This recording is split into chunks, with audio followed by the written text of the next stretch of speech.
It's The Big Take from Bloomberg News and iHeartRadio. I'm Wes Kosova. Today, why are so many Chinese citizens so angry with their government?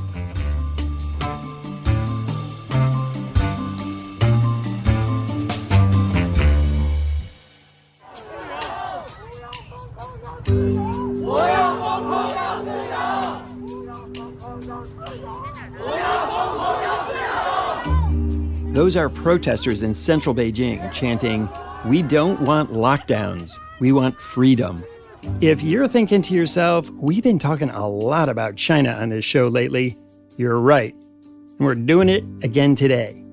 Because as is so often the case, what happens there reverberates around the world. And what's happening now is unhappy citizens are doing something you rarely see in China. They are taken to the streets in cities across the country to protest strict COVID lockdowns. To help sort out why this is happening and what to make of it, I'm joined by Senior Executive Editor John Liu. He's in Beijing, and he oversees Bloomberg's China coverage. John Liu, thanks so much for talking to me today. My pleasure, Wes. John, you're in Beijing. Can you describe what is happening? Why are people protesting, and what does it look like? So, as you'll know, COVID zero has been in place for a long time here. A lot of restrictions, a lot of people being locked down in their apartments, so not being able to leave their apartments for extended periods of time. That's obviously causes a lot of frustration. And it really boiled over when there was this fire in Urumqi, the capital of Xinjiang, that killed at least 10 people. And a lot of people online were saying that that death count was so high because the firefighters couldn't get to the apartment building because of barriers having been put up because of COVID zero. And so Sunday night, last weekend, there were these calls for protests around the country.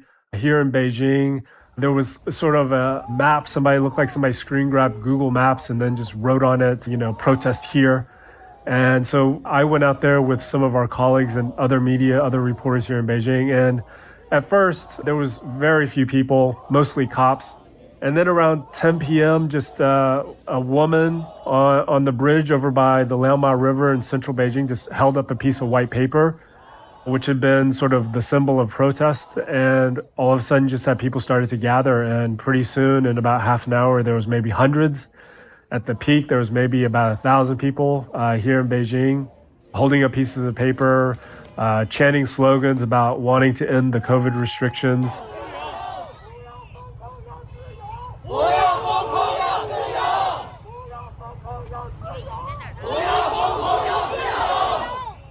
The cops were out en masse, but they generally let people be.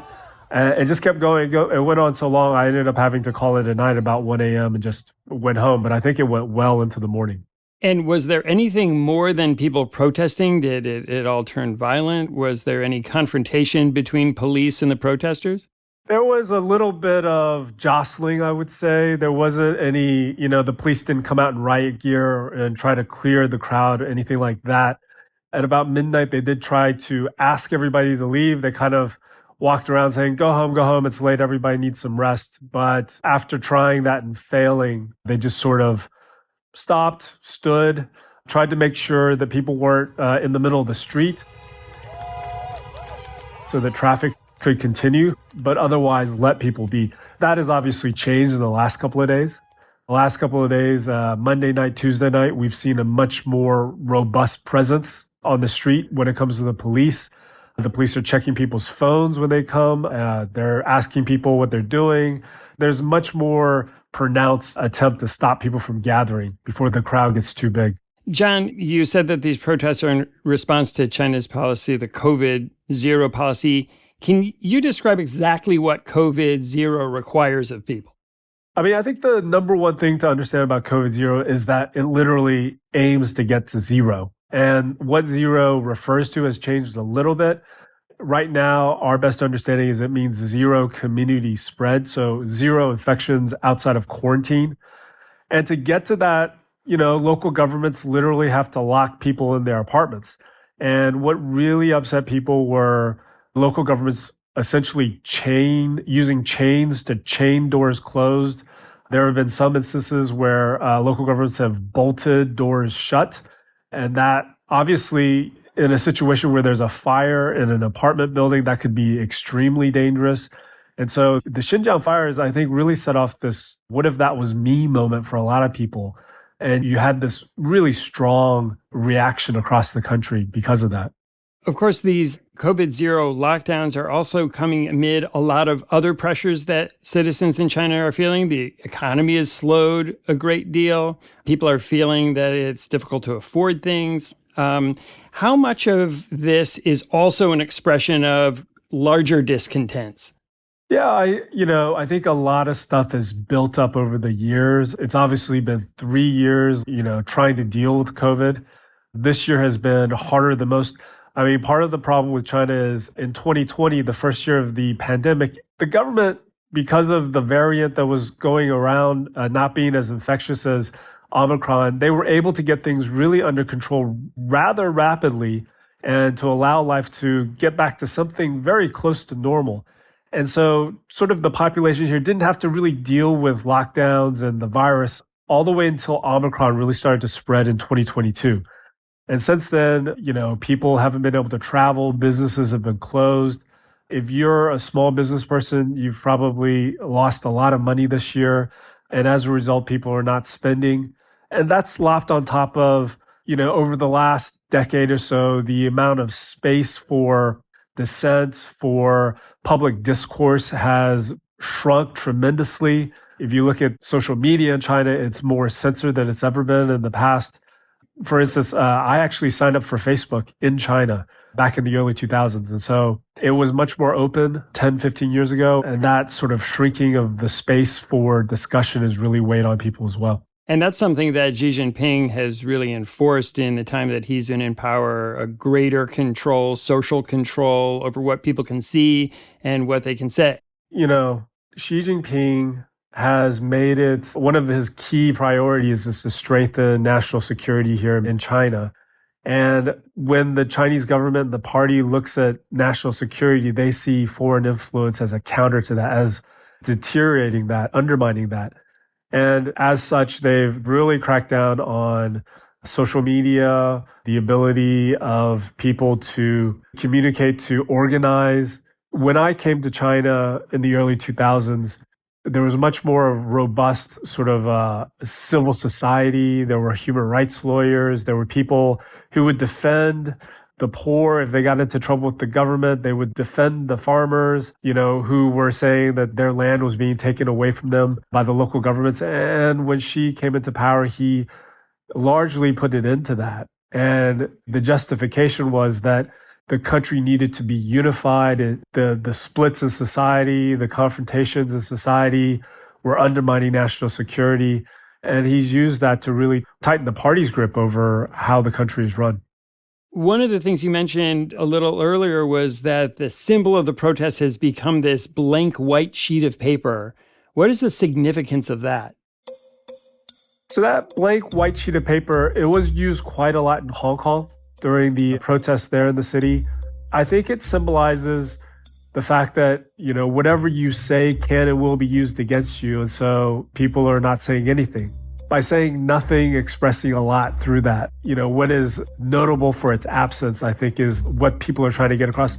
And one of the protesters that we talked to out in Beijing was saying, one of her main gripes was that the fire in Xinjiang that killed at least 10 people, there were no Chinese media reports about it, but that happened just a few weeks after we had the stampede in Seoul during that Halloween weekend. And there were lots and lots of media reports in China about that stampede. And she was just really upset about how that contrast between, when something bad happens overseas, there's lots of coverage of it here in China. But then when something like this happens here in China, the citizens don't know about it. It seems like it's being covered up. And so that actually upset a lot of people as well. What else did people tell you when you were speaking to them about why they were protesting? One of the things that kept coming up was just the amount of testing and the restrictions and people just being tired of it and people feeling like they didn't understand why the rest of the world seemed to be moving on, but that China could not. And, and part of this, and some people raise this, is, we have the World Cup going on at the moment. And if you turn on the World Cup, you can often see crowds of tens of thousands of people in a stadium not wearing a mask and seemingly living a very normal, happy life. And that just was such a contrast to the situation we have at the moment here in China, where infections are spreading, they're hitting record numbers, and it's resulting in lots of lockdowns and people not being able to go to school, not being able to go to work, stuck at home. And it's just this frustration and fatigue that has built up over the years. Are people taking great risks? Are they in personal danger for going out and publicly protesting when there are so many surveillance methods that can identify them? They are certainly taking a substantial amount of risk to go out and protest. We've had reports in the past couple of days that the police have started calling people who were at the protests, and that, without explicitly threatening, but, implicitly letting them know that they shouldn't go out again. And that they know who they are. Yes. I mean, the ability of the state here to track people, be it by phones, be it by facial recognition cameras, is very high. And I think that surveillance ability has pros and cons. Obviously, normally, Beijing is an extremely safe city. There's very little crime on the streets.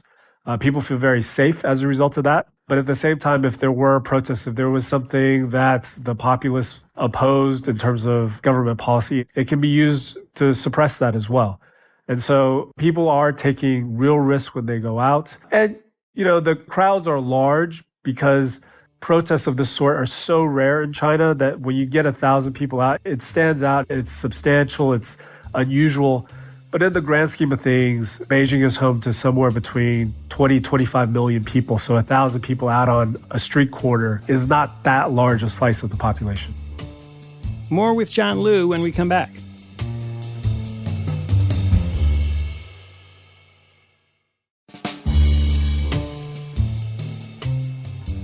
John, what are people actually asking the government to do, and is the government responding to them? So the government is responding a little bit to part of the request. So the requests range from, on one end, get rid of COVID-0, period. So open up. We want to be just like the US or Europe. We want everything to be open, people to be able to travel. And there are more specific requests, things like, don't make me get tested every day, or reopen the schools, or don't allow the local government official in my neighborhood to chain lock my door closed because we have one infection in the building. And some of these more detailed incremental things the government is responding to. And so, for example, testing requirements in Beijing, they just announced if you're not going out, if you're not going to work, not going to school, you don't have to get tested anymore. They've told all the local governments it is not allowed to use chains or bolts or any sort of that thing to lock people into their apartments or to lock buildings up. That's been clearly forbidden.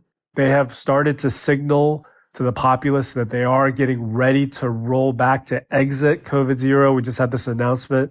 They're going to make a major push to get those over 80 vaccinated. That's been a big roadblock. It's only 40% of those over 80 have gotten a booster, so a third shot. And so obviously that's the population that will be most at risk if there was an opening. And so getting them vaccinated will go a long way in paving the way to exiting COVID-0. And you've had government officials come out and talk about how they know how badly people are feeling the pain of COVID-0. They're trying to do what they can to make it better.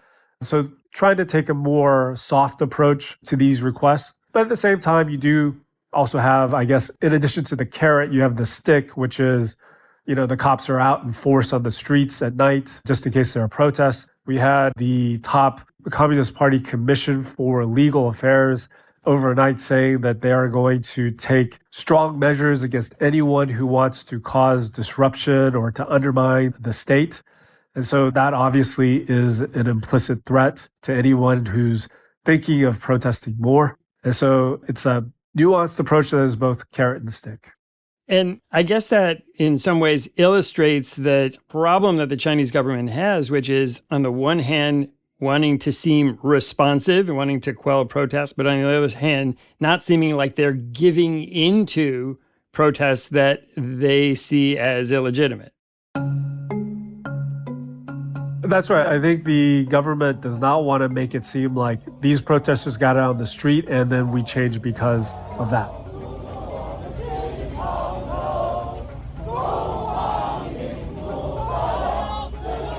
I think one concern is obviously prestige and what it makes the government look like, but I think the other concern is whether or not it fuels more protests.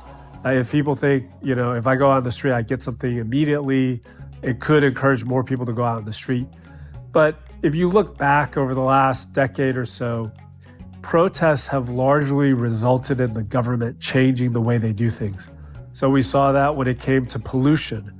Pollution in 2012, 2013, it was a huge problem. I think you'll remember stories about how bad the pollution in Beijing was. It was so bad that they had to cancel flights, for example. And people protested. They got really upset. And the government then came in and started to slowly and surely change things. And now it is much better here in China in terms of pollution. And so at a local level, we've seen that as well when there have been disputes about land or other things.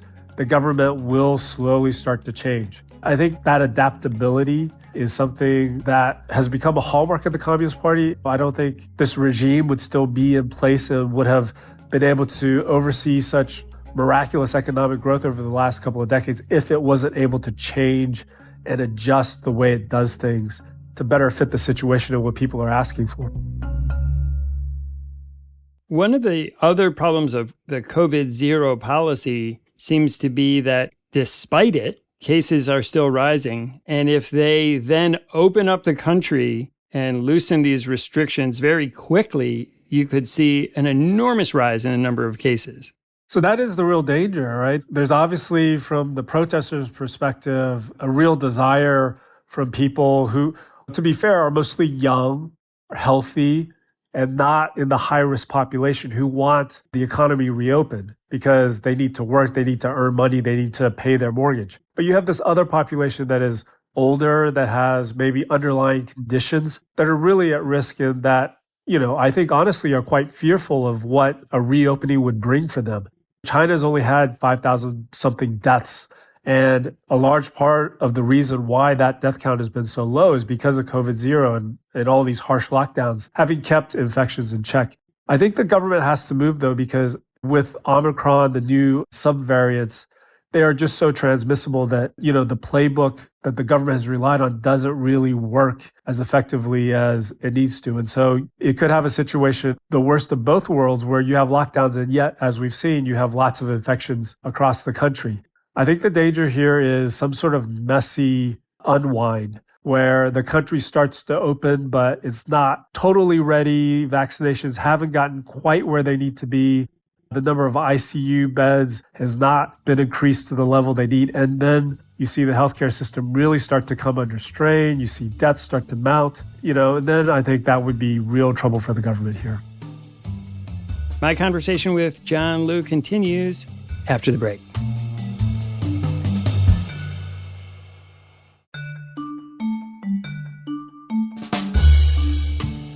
John, we've seen not just protests, but in a few instances, protesters actually calling for Xi Jinping himself to step down. And that's a whole different level of protest. Yeah, I think there is frustration, and I think some of it has been directed at Xi because he is obviously the man in charge. I think we saw that with the most recent party Congress. He's definitely got all the levers of power in his hand. And COVID zero has been something he has defended over and over and again. It's something that he's touted as showing that China is better in terms of its governance than the West. And so I think it's not surprising that the protesters would associate COVID zero with Xi. I think many people do that. Whether or not that is an actual thing that could happen, whether these protests could actually undermine Xi's grasp on power, I think it looks right now extremely unlikely. We've just talked about the party Congress where he essentially appointed allies to the standing committee. He seems to be well entrenched in power. And what an unprecedented third term, setting himself up possibly to rule for life. There does not appear to be a challenger on the horizon. And so it seems unlikely that these protesters will bring any serious challenge to Xi's grasp on power.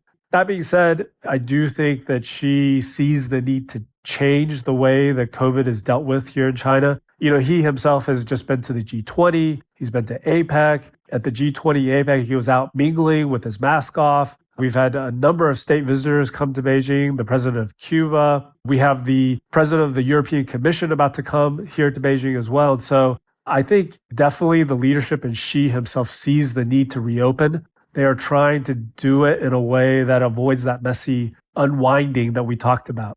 How do you see this ultimately playing out? In Hong Kong, of course, before the pandemic, there were large and sometimes violent protests, which the Chinese government cracked down on quite forcefully. Do you see the possibility that something like that could happen in China itself if the protests continue? I think if the protesters come out again in force, the possibility of confrontation is high. I think that the likelihood that we will get more protests in large numbers is relatively low. I think it's low because the police are out in force. I think it's relatively low because they let people vent over the weekend. There were protests in Shanghai on Saturday, protests elsewhere around the country, including in Beijing on Sunday. Those protesters were largely allowed to protest and to vent. They actually allowed a lot of videos of people protesting and having confrontations with local authorities over the weekend. They allowed those videos to stay up on social media. And they're reacting by making these tweaks when it comes to testing, when it comes to the way the lockdowns are executed. And so I think that combination suggests that we are unlikely to see large numbers of protesters out on the street again. But something else could happen if there's another fire, if there's another tragedy. You could really see a spark that sets people off. And if that does happen, I think the chances for some sort of confrontation between the police and protesters is high, because the police have sort of put their foot down to say enough is enough. I think they would feel they have to take a firm approach if they were to get that challenge. John, I just had one last question for you. Given how difficult a position the country is in now with cases that are high despite lockdowns, how do you think China eventually does get on top of COVID in a way that other countries around the world have been able to do? I think it's really going to come down to vaccinations. The number of vaccinations for the elderly especially, once they get that to a certain level, I think ICU beds, China has very few ICU beds in its healthcare system. If there were a big uptick in serious cases of COVID, the healthcare system would come under a lot of strain. And so I think the authorities are going to be trying to get those two metrics up to where they feel more comfortable. And I think there will be a reopening. And when they do reopening, I think it will be bumpy. I think it's almost inevitable that there will be more deaths just because we have so many people. 1.4 billion people here in China. A large number of those people are over 60, over 80. Many of those people have underlying conditions. And so it's almost inevitable that there will be more deaths. I think the question will be, are they able to control that number in a range that is not going to one, force some retrenchment to return to lockdowns, and two, not to spark some social upheaval as a result of it. John Liu, thanks so much for speaking with me today. Thank you. Pleasure being here. You can read Bloomberg's extensive coverage of the protests in China at Bloomberg.com. Thanks for listening to us here at The Big Take. It's a daily podcast from Bloomberg and iHeartRadio. For more shows from iHeartRadio, visit the iHeartRadio app, Apple Podcasts, or wherever you listen. Read today's story and subscribe to our daily newsletter at Bloomberg.com/bigtake. And we'd love to hear from you. Email us with questions or comments to bigtake@bloomberg.net. The supervising producer of The Big Take is Vicky Bergalina. Our senior producer is Catherine Fink. Our producer is Rebecca Chasson. Hilda Garcia is our engineer. Original music by Leo Sidran. I'm Wes Kosova. Have a great weekend.